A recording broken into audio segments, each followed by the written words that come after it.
할렐루야. 하나님께 영광 돌립니다. 여러분 모두를 축복합니다. 자, 이제 오늘부터 지성소로 들어갑니다. 이 지성소 안에는 법궤, 언약궤, 증거궤, 속죄소, 은혜의 보좌 이렇게 불려지는 그런 법궤가 안에 있죠. 우리가 이 말씀을 통해서 큰 은혜가 있기를 원합니다. 먼저 기도합니다. 하나님 영광을 받으시옵소서. 온 마음으로 하나님을 사랑하며 주의 음성 듣기를 사모합니다. 종을 통해서 하나님의 음성을 들려주시고 성막론 이제 지성소까지 대제사장이 들어갈 수 있었던 이 지성소에 법궤 앞까지 우리가 나아갑니다. 하나님께서 지성소의 기구들을 통해서 우리에게 주시는 놀라운 은혜와 회복을 경험하는 시간이 되기를 원합니다.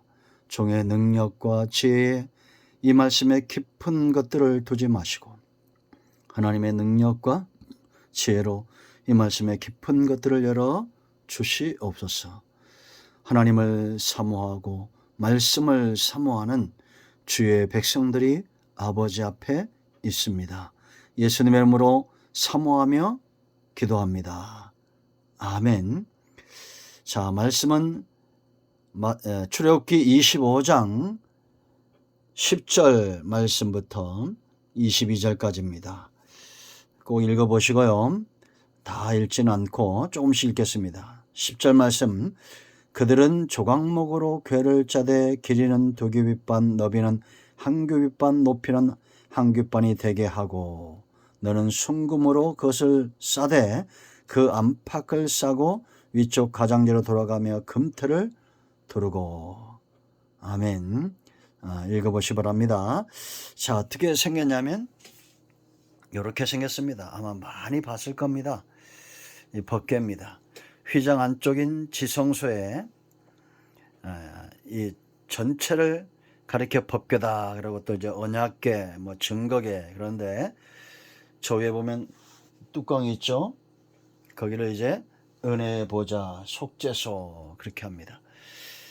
높이는 이 장은 길이는 2규빗반, 그러니까 1m가 좀 더 되는 거죠. 아마 50cm로 한 규빗을 50cm 쓸 때는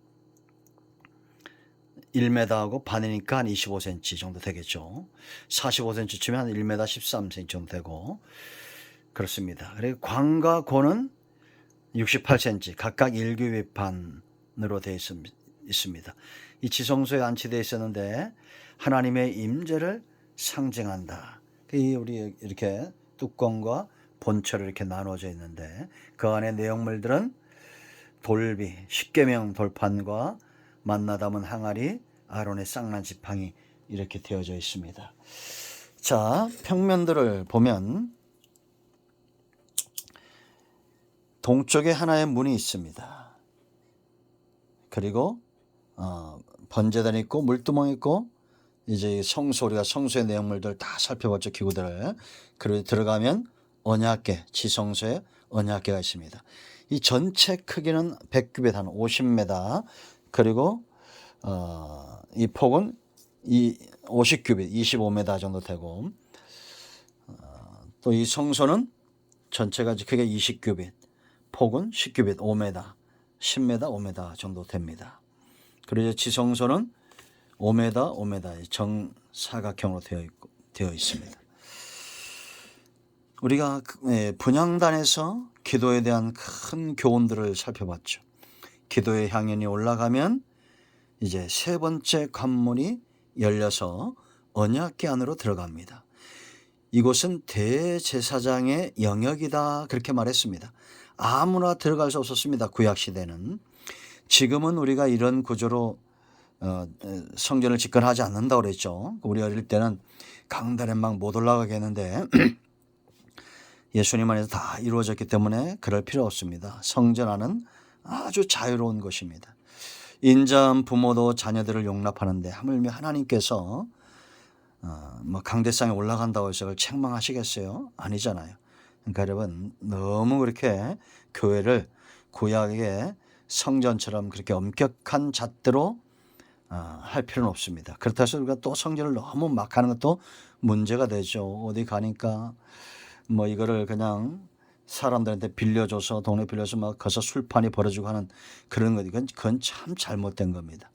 그래도 성전은 거룩하게 존귀하게 구별되어야 된다라는 것은 너무나 당연한 것입니다.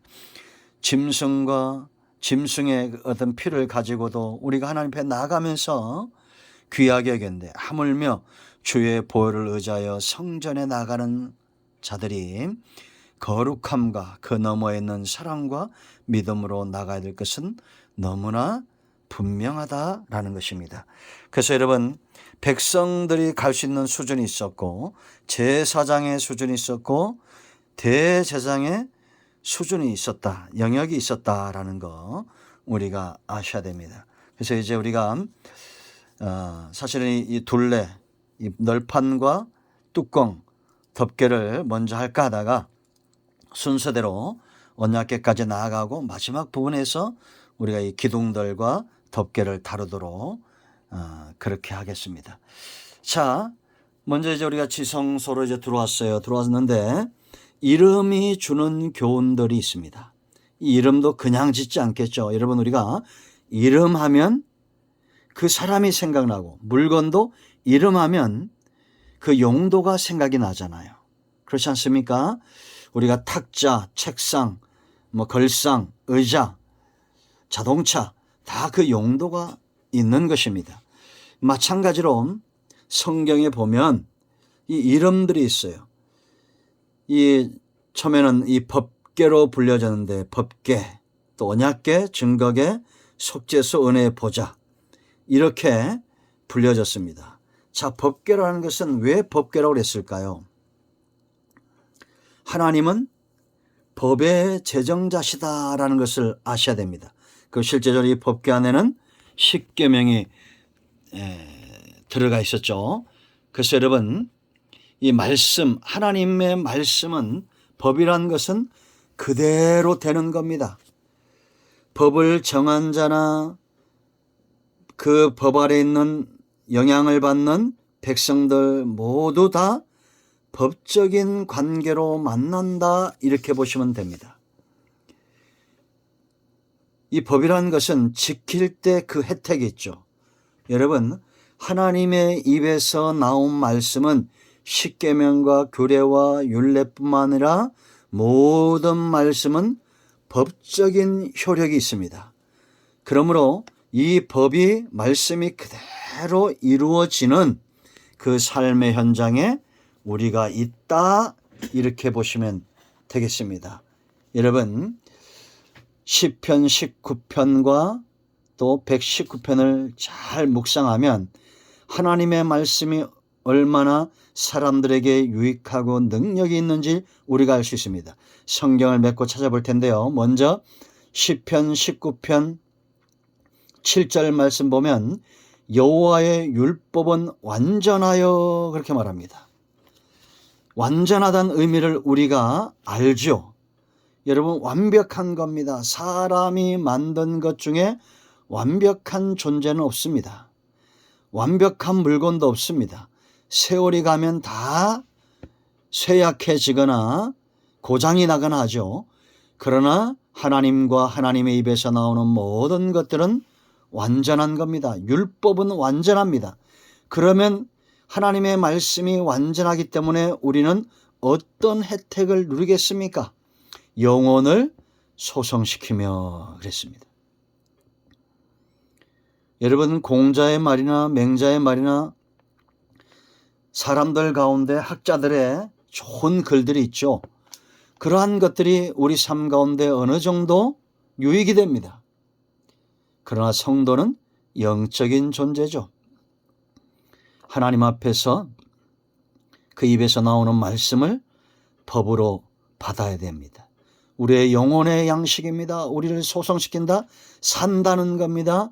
하나님의 말씀과 그 은혜를 떠나서는 살 수 없다라는 겁니다. 그 다음에 또 뭐라 말하냐면 여호와의 증거는 확실하여 우둔한 자를 지혜롭게 한다라고 말합니다. 하나님의 입에서 나오는 말씀들이 이것이 진리이기 때문에, 거짓이 아니고 확실하기 때문에 우둔한 자를 지혜롭게 한다는 겁니다. 여러분, 독서를 많이 하면 세상 사람들도 머리가 좋아진다고 그러죠. 앞으로 여러분의 자녀들을 성경을 읽게 하세요. 유태인들이 왜 그렇게 지혜로운 자들입니까? 하나님의 말씀 율법에서 떠나지 않기 때문입니다. 그러므로 그들에게 그렇게 지혜의 글들이 많이 나오고 노벨상을 그렇게 많이 받고 석학들이 이렇게 많이 나오는 겁니다. 과학자들도 많이 나오고. 하나님의 증거, 여호와의 증거는 확실하다라는 겁니다. 할렐루야. 그러므로 여러분 법궤입니다. 이 말씀은 한 번 더 나눠서 묵상하겠습니다. 오늘은 여기까지 합니다. 하나님 감사합니다. 하나님의 말씀을 떠나 살 수 없는 존재인 것을 알고 법으로 하나님을 만나는 은혜가 있게 하옵소서. 우리 가운데 마음이 상한 자, 병든 자 치유하시고 회복시키시고 하나님의 능력의 손에 붙들림 받아 쓰임받기를 원합니다. 예수님의 이름으로 사모하며 축복하며 취하며 기도합니다. 아멘. 할렐루야. 여러분의 모든 문제와 질병이 치유됨을 예수 그리스도의 이름으로 선포합니다. 아멘.